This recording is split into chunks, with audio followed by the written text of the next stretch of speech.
excited to announce our speaker today, Andrew Leroy Rudder, an owner and founder of Rudder Law Group.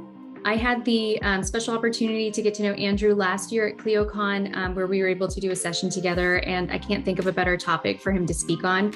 Andrew is also one of our Reisman Award winners from 2022. And if you're not familiar with the Reisman Awards, it's a very special award that we give out to a really select few group of people for the amazing work that they're doing with their clients and within their community. So without further delay, I'm going to turn it over to Andrew to take it away. Most people's emotions have two levels. The first level of emotion is a surface level emotion, or the presenting behavior that you can immediately see and hear. The second level of emotion is the beneath the surface level of emotion, which are the underlying feelings that you can't see that motivates the presenting behavior. So in my case, Jay's surface level emotion was anger. And I had to figure out what his underlying emotion was, which was causing him to act out against the staff at the psych clinic, refuse psych treatment, and not allow a PSW in his house.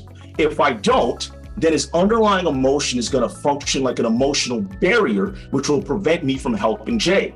So I use tactical empathy. My three primary objectives of tactical empathy are: one, engage in active listening in a probing manner in order to identify Jay's underlying feelings that's motivating his presenting behavior. Two, use active listening to make him feel listened to and understood, in order to drain out the emotional anger from his dialogue and knock down the emotional barrier that's blinding his rational judgment. And three, use active listening in a guiding manner in order to guide Jay toward discovering on his own volition the solution that mirrors our original goal to help him. One of the important things I tell myself going into the conversation of Jay is listen with the goal of understanding. Too often we listen to speak to show how wise and intelligent we are as lawyers. Other things to also keep in mind are: be open-minded and do not make assumptions. Be non-accusatory and reserve judgment. Don't demand or pressure Jay to just do what I say, because if he complies, he's not going to be committed to following through on it. And don't interrupt other than to show Jay that I'm listening. I first want to highlight what's known as the 738-55% rule, which indicates that only 7% of all communication is done through verbal communication, the words we speak. 38% from the nonverbal component of our daily communication, such as the tonality of our voice, and 55% from the speaker's body language and facial expressions. So during active listening of Jay, I pay close attention to not just his words, but especially his tone of voice and body language. I asked Jay, "How are you feeling?" He replied, "I'm doing fine," words. But in regards to his tonality, he sounded emotionally spent. In regards to his body language, he was slumped over in a dejected posture, and he was looking down at the floor to avoid eye contact. I saw an incongruence between Jay's words, "I'm doing fine," and his nonverbal signs, which obviously revealed to me that he was not fine. Now, this seems basic, as it's one of the more intuitive aspects of active listening. But doing this is one of the first signs that you're dialed in, focused on understanding your client and establishing that neural resonance that I mentioned earlier with your client. It's also a reason I opted for a video conference. Effective pauses in active listening is also valuable. After Jay replied, "I'm doing fine," I knew he wasn't, and he had more to say. So I patiently waited for him to say it. Silence is powerful. Most people are uncomfortable with silent periods in a conversation and rush to break the silence too soon. Learn to sometimes embrace silence in situations like this, when you know your clients want to say more, but are gathering their thoughts.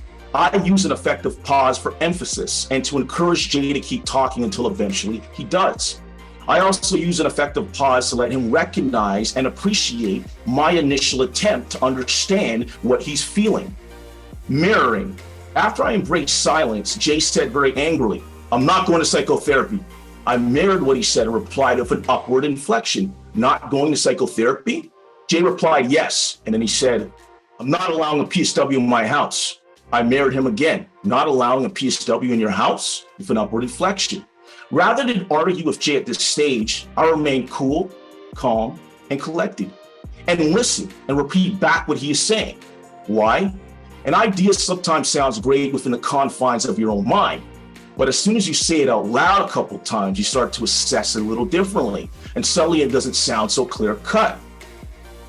After Jay assessed his adamant stance more closely, he yelled, "This accident effed up my life." At this stage, I begin to employ tactical empathy by using what is known as labeling, where I recognize and verbalize Jay's emotions in the situation. It puts myself in Jay's shoes.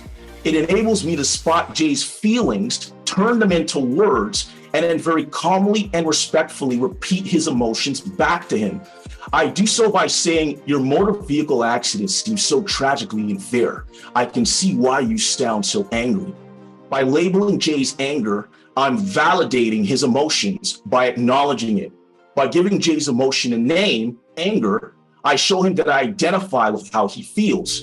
It gets me closer to him without asking about external factors that I know nothing about at the moment. It's kind of a shortcut to intimacy or time-saving emotional hack.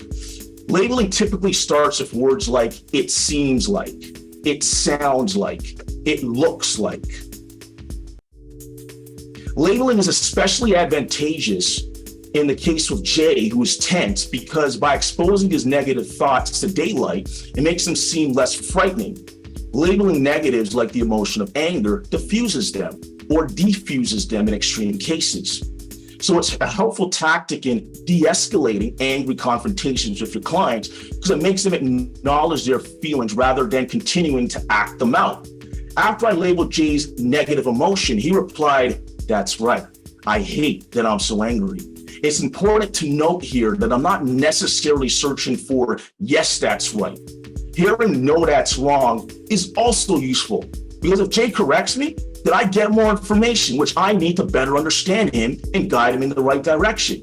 I would then simply calibrate my next label accordingly or ask a question to get his help to correctly identify the feeling. I now want to move past Jay's surface level of emotions. I want to dig deeper to identify his beneath the surface level of emotions or underlying feelings that's motivating his current behavior and creating this emotional barrier. So I do this by asking Jay a series of calibrated what and how questions, which encourage cooperation, as opposed to why questions that could sound accusatory unless delivered with the correct tone. As your clients are speaking to you, if you ask them questions, they'll know that you're hearing them and that you're asking for more information to better understand them. I ask, "What's the biggest challenge you face right now?" "Financial difficulties. I'm drowning in bills. I'm not working." "What's the core issue here?" "My wife is questioning my manhood. I can't provide for my family. I feel like half the man I used to be. I'm doubting my own manhood. How does that affect things? I question my self-worth. I can't sleep at night. I wake up at 11:30 a.m. in the morning. I know I need help, but I can't focus right now on taking calls or seeking treatment." Then further to our initial meeting at his house, where I set the stage, I reminded him what our goals were by asking, "What are we trying to accomplish with our lawsuit?" Jay replied by paraphrasing the goals we set out in the engagement letter when he said, "Get the treatment I need to get better, reach maximum medical recovery, reintegrate me back into life, society, and work, get me the just compensation I deserve." When I'm actively listening to my clients, I also use what's known as minimal encouragers. As Jay was answering my probing how and what questions, I use simple phrases such as "yes," "okay," or "I see." They effectively convey to him that I'm paying full attention to what he's saying. After your clients finish telling you about their situation, summarize it. You're not parroting them or repeating what they said verbatim. Summarizing is a combination of paraphrasing and labeling. So a good summary is a combination of re-articulating the meaning of what your client said, paraphrasing, plus the acknowledgement of the emotions underlying that meaning, labeling. You first paraphrase the salient points by repeating to your clients what they said back to them in their own words. This powerfully shows them that you really understood them and aren't merely parroting their concerns. If you do this right, then the only possible response from your clients would be something equivalent to what Chris Voss says is "that's right," which is an indicator that they know you understood them. When they say "that's right," or something similar, they feel that they have assessed what you said and pronounced it as correct of their own free will. They embraced it. I said, it seems like your family is valuable to you. You love your wife so much that her words hurt. That's right. It seems like you value being the breadwinner of your family. It hurts you not being able to be the man who can provide for your wife and daughter. You got it, sir. Your bills are rising so high that you can't focus your mind on anything else at the moment. It looks like having some money in the short term may make it easier until I'm able to settle your file. That would work. It sounds like you know you need help, but you're reluctant to receive it because of your dire financial situation and stress. Jay nodded his head. That's right. I'm not only identifying how Jay feels, but I'm also communicating to him that I've been listening to him. So now that I've identified Jay's beneath the surface level of emotion that's motivating his presenting behavior, which was his feeling of vulnerability and helplessness rooted in his dire financial situation and accident-related impairments, and his inability to be the man he once was who can provide for his family, Jay felt listened to and understood. So his defenses were slowly coming down, and he was now more receptive to some suggestions. Dale Carnegie has a great analogy in his book, How to Find Friends and Influence People. Imagine that there's an empty bottle that fills with water every time your clients talk about a situation like this. Before the bottle is full, your clients feel unheard. Every time you interrupt your clients, you figuratively empty the bottle and your clients have to start again. However, once the bottle is filled, your clients become more receptive to new thoughts and suggestions. So now Jay's in the right mental headspace to receive suggestions that address his specific issues he raised. Remember, good listening isn't always associated with jumping in and solving a problem. But when delivered well, suggestions can be a good sign of a good listener. However, your delivery and the tone you use is of the utmost importance. In this case with Jay, I suggested options to him to address his dire financial situation. So I introduced him to a company that offers personal injury settlement loans and litigation lawsuit loans at a low rate, which in this case was Bridgepoint Financial.